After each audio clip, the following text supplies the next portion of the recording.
Good afternoon, everybody. Empty room today, but that's okay, being the last class before spring break for most of you. It's not a huge surprise. So we're going to go ahead and just do a quick overview of the material for today, make sure the assignment is out there for you, and then we'll hopefully see you all in 11 days after everybody gets back from spring break. So first thing I should put out there is that Quiz 9 is out there. That is on reading calipers and micrometers.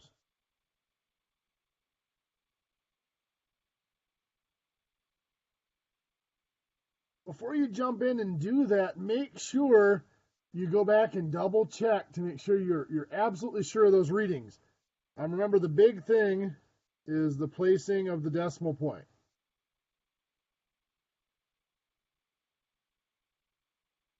Because when we switch from metric, from millimeter to inch, that decimal point definitely moves to a different spot. So it's a little awkward making that adjustment. So make sure you're very, very careful with that. Like I said, there's 8 questions on this first quiz, 2 points each. So it's a 16-point quiz. If as a class, if we can average better than 12, we'll move on. I would say 4 out of every 5 years, we have to go back and go over those again because people do poorly on the quiz. And it's strictly that decimal placing that's the issue usually. So make sure you're very careful with that so that we can move on and get into the next topic. So today, we want to continue talking about measurement, but not so much about the devices, but back to that idea of errors.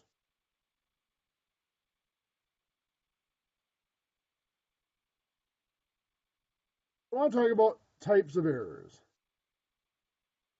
Our first type of error we want to talk about is something called an absolute error. So an absolute error, let's say we've got the actual dimension of an object, whether it's a length, a weight, or whatever. We're just going to refer to that as the actual. Then we have a measured dimension.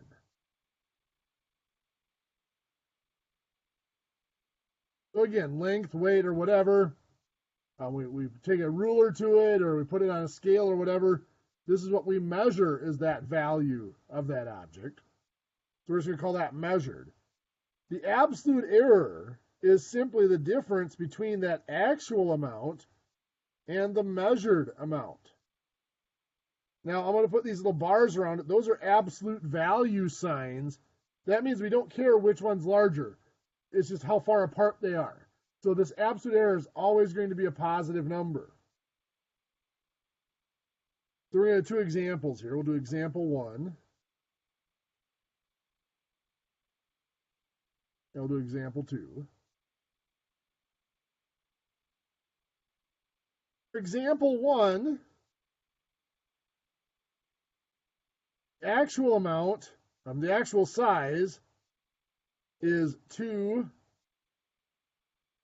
and 15/16 inches. The measured size is 2 7/8 inches.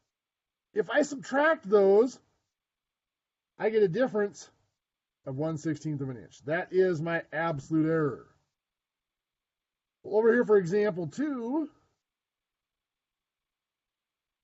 I'm going to have an actual size of 42 3/8 inches and a measured size 42 1/2 inch. That is, if I subtract those again, now here it would be a negative 1/8, but it doesn't matter. We're just looking at the positive. They're different by 1/8 of an inch. Doesn't matter which one's larger or smaller. So object 2, example 2 here, definitely has a larger absolute error. It's off by a full 1/8 of an inch. But that absolute error doesn't always tell the whole story. There's something called a relative error. Relative error relates that absolute error back to the size of the object. So it is the absolute error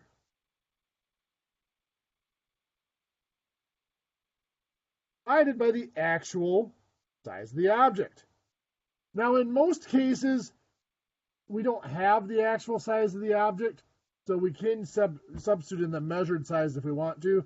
Now, for examples up here, we do have that actual size, so we're going to use them. So for example 1, the absolute error was a 1/16 of an inch. We're going to divide that by the actual size of 2 15/16. So if I 1/16 divided by 2 15/16, I get 0.0213, we're going to call that. That is the relative error.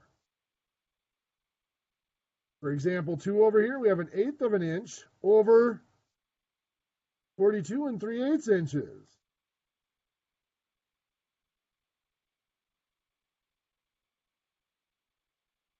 Giving us 0.0029 is a relative error. Now, that relative error is more telling than the absolute error, but in the way it's written there, it's hard to interpret. Now, some textbooks refer to this next piece as a totally different type of error. Others view it as just a different way of expressing the relative error, and that's really all it is. It's a different way of expressing the relative error. It is simply the relative error as a percent. Instead of think of the relative error as being a rate. You move the decimal point 2 spots to make it a percent. So this is 2.13%. That's a 2% error, which isn't terrible, but not great. This is a 0.29%, less than half of a percent error. So that's actually pretty good. So the relative error or the percent error combine to show us that it's not just how far our measurement is away from the actual value that matters. It's how big the actual piece was to begin with. On something that is only 2 15/16 inches in size, being off by a 1/16 of an inch is a significant size. That's over 2%. Whereas something that's over 42 inches in size, being off by 1/8 of an inch, let me get this to correct sides here. Maybe.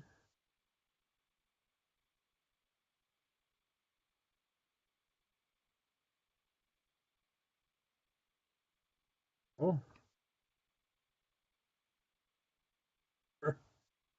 Something that's over 42 inches in size, being off by 1/8 of an inch is not a significant error. So it's the size of our object that we're starting with makes a big difference. So tying this back into what we looked at earlier in the week, Monday, our measuring device. Each measuring device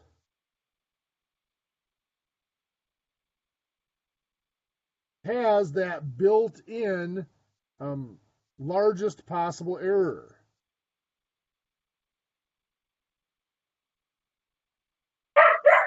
That largest possible error was half of the degree of precision.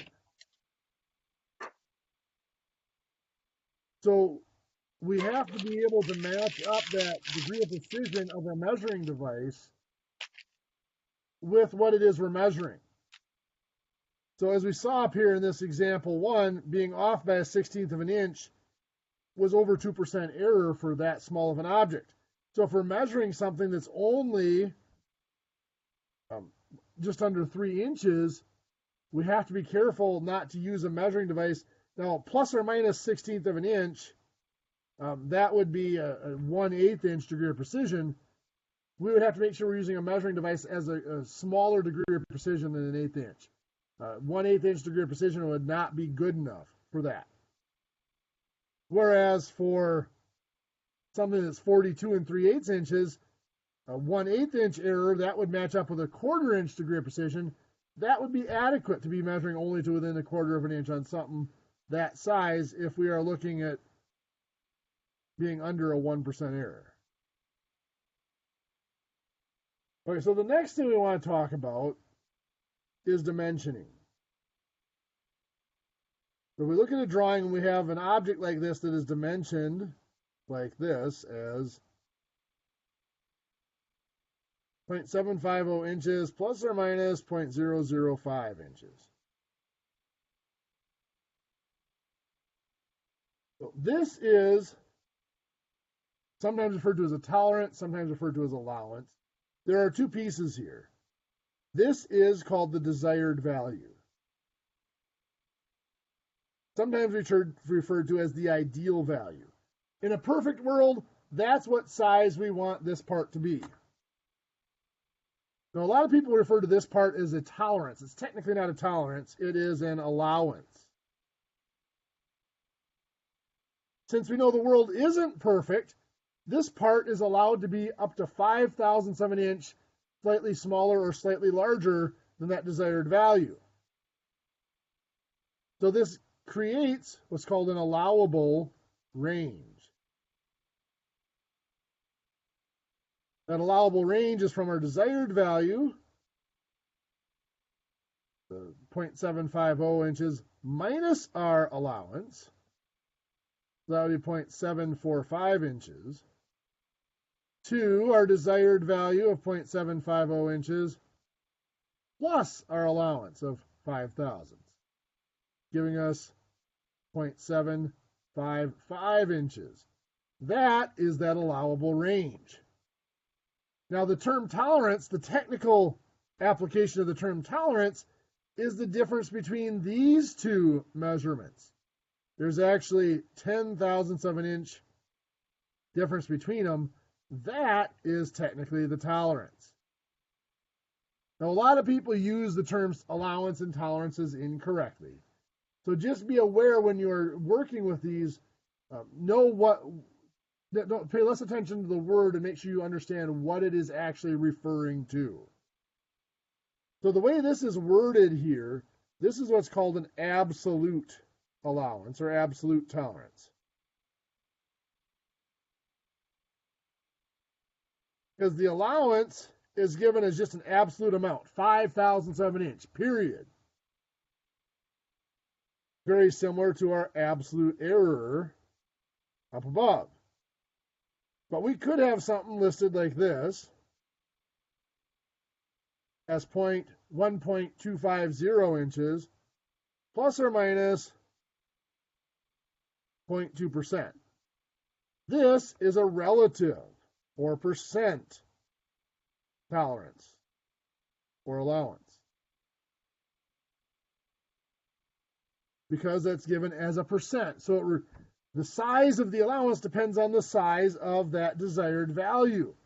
This one's a little trickier to work with. We would have to do 1.2%, which is 0.2 over 100, equals how much out of 1.250? And we'll cross, multiply, and divide. So I'm going to power my calculator up here. 0.2 times 1.250 divided by 100 gives us 0.0025 inches. So this is really 1.25 inches plus or minus 0.0025 inches. So it's going to give us that implied range, 1.25 minus 0.0025 is 1.2475 inches, to 1.25 plus 0.0025 is 2525 inches. Yes, we are correct there. That is our implied range.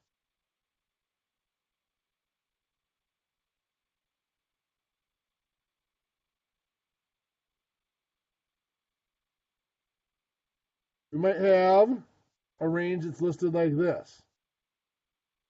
Or a tolerance, I should say, is listed like this.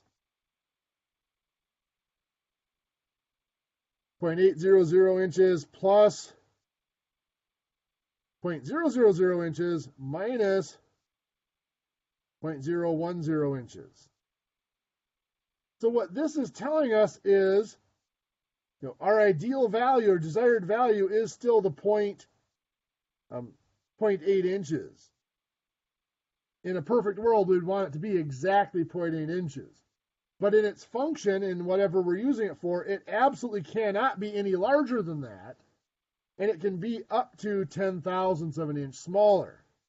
So this is going to give us a range, that acceptable range. Well, 0.800 minus nothing is just 0.800 to 0.800 plus 10,000ths is 0.810 inches. Well, that acceptable range is the exact same acceptable range we would have had if we had listed this as 0.795 inches plus or minus 0.005 inches. Gives us the exact same range. So why would we list it like this instead of this? Well, it comes down to the actual function of the part. If you were actually making this part and you knew your machine that you were using was capable of being within 0.003 of an inch.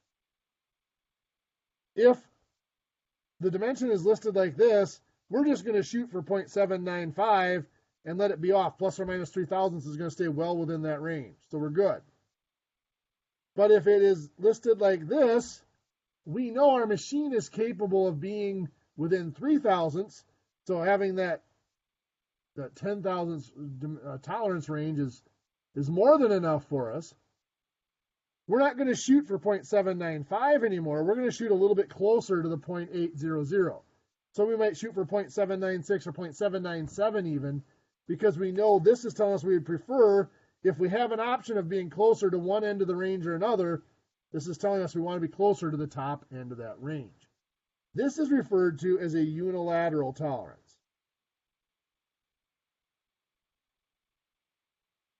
So we're only allowed to be off in one direction. Of course, the other tolerance, the standard tolerance, is bilateral. We can be off in both directions by that same amount.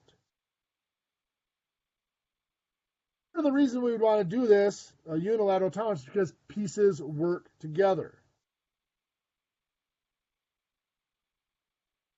Whenever two parts are fitting together,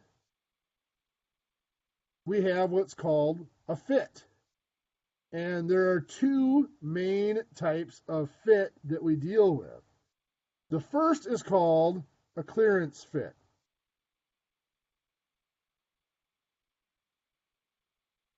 So a clearance fit is two parts that need to go together, but they need to also be able to come back apart relatively easily. Not necessarily loose, but they need to be free. They don't want them to bind too much together. If you're installing like starters and things like that on larger motors, often there's a locator pin so that you can slide the starter up and put it over that locator pin to help you hold it in place while you get bolts and stuff started into it. That's just an example of a clearance fit. Other clearance fits are, like your pistons in a cylinder of a motor. They have a clearance so there's room for them so that they don't bind up as they're moving. So we're going to do an example. So this is a hole in a part. And that hole is going to have a dimension 0.250 inches plus or minus 0.004 of an inch. And we have a pin that's going to fit into that hole. It's going to have dimensions of 240 thousandths of an inch plus or minus 4 thousandths of an inch. We're going to come up here. We're going to discuss the hole. We're going to discuss the pin and the minimum and maximum size of each. So for the hole, the minimum size would be 250 minus the 4 thousandths. That's 0.246. The maximum size would be 250 plus the 4 thousandths, so 0.254. That, of course, those are still inches. That's the minimum and maximum size of the hole. For the pin, the minimum size is 240 minus the 0.004, so that's 0.236 inches. And the maximum size would be the 240 plus, so 0.244 inches. Now we want to talk about clearance.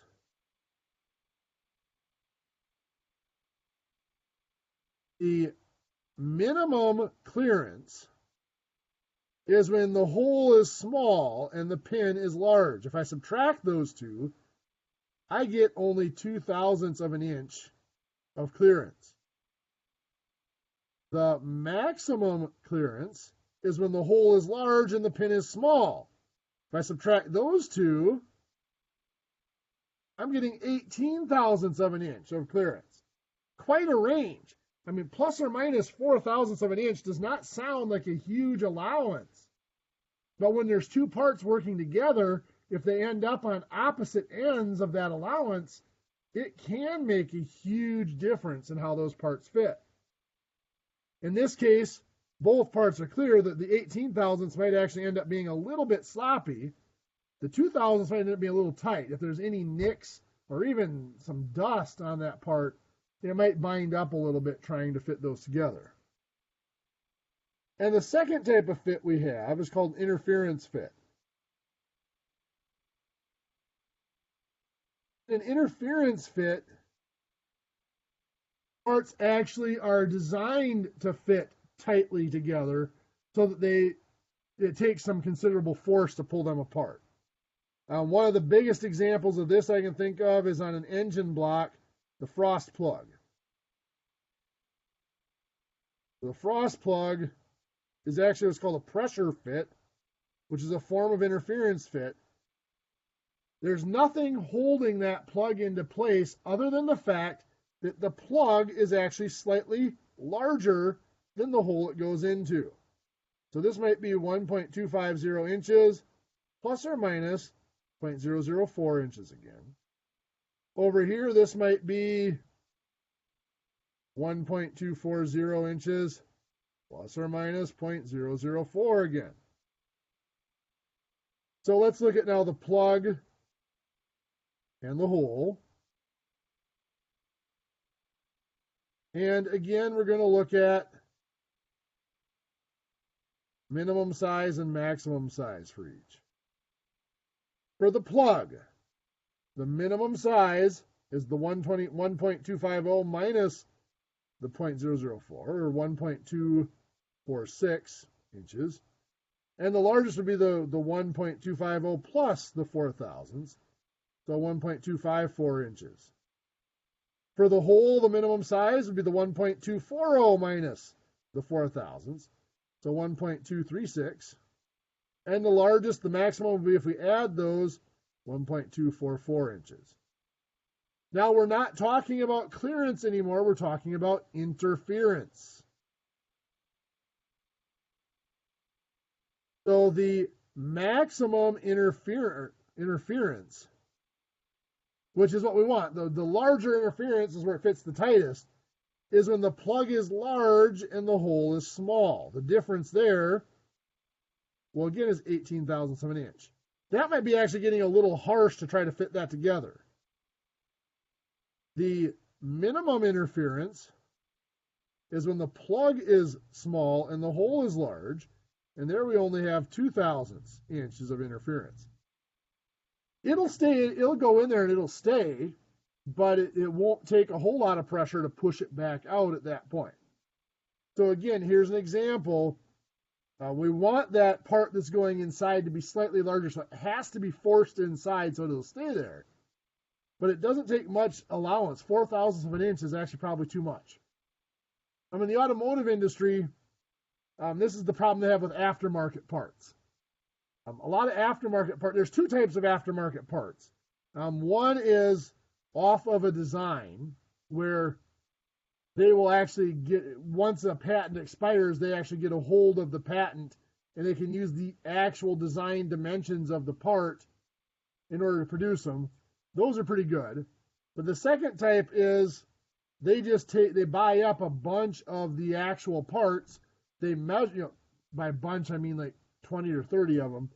They measure them up and get the dimensions off of them. And so they reverse engineer it. They get the dimensions for their blueprint off of measuring the parts. So they might measure 20 parts.